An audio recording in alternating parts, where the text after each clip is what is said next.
Bismillahirrahmanirrahim. İçinde bulunduğumuz bu günler, yani bu Perşembe Regaib Kandili, dolayısıyla 3 ayların başlangıcıdır. Regaib, rağbet manasına olan bu kavramı İslam alimleri, Kur'an-ı Kerim'de emri ve yasağı bulunmayıp Allah-u Teala'nın insanı serbest bıraktığı ve hizmet olarak dine hizmete götüren her şeyi mübah çerçevesinde kabul eden İslam dini, bu mübahları ibadete çevirebilmek için insanın bir manevi bir havaya ihtiyacı oluyor.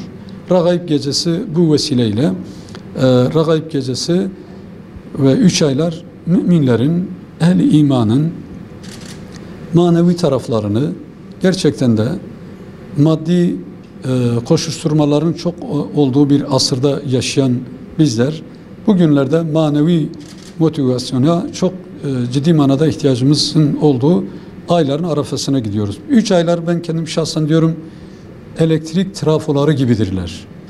Aynen elektrik trafoları nasıl ki elektriği düzenli olarak her yere, her sokağa, her beldeye, her yere ne kadar lazımsa dizayn edip onu o şekilde veriyorsa, 3 aylar da böyledir. Biz yıllık muhasebemizi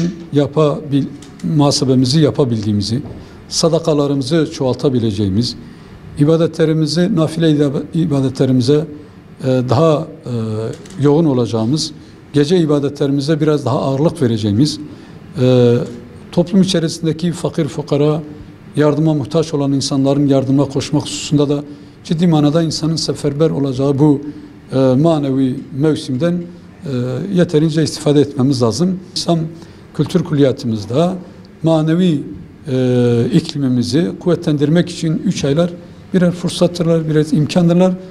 Müslümanlara tavsiyemiz şudur, topluma tavsiyemiz, kardeşlerimize tavsiyemiz şudur.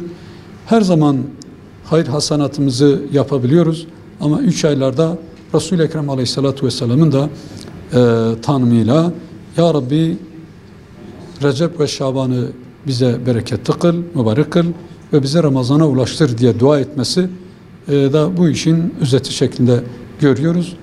Bu 3 aylarda alem İslam'ın içerisinde bulunduğu, içine düştüğü bu mazlumiyetten Allah-u Teala kurtuluşuna vesile eylesin. Bu ayları iyi hesap yapıp Müslümanların kendi aralarında birbirleriyle olan irtibatlarını, birlik beraberliğini, kardeşlik duyguların pekişmesine Rabbim vesile eylesin. Allah sizden razı olsun. Teşekkür ederim.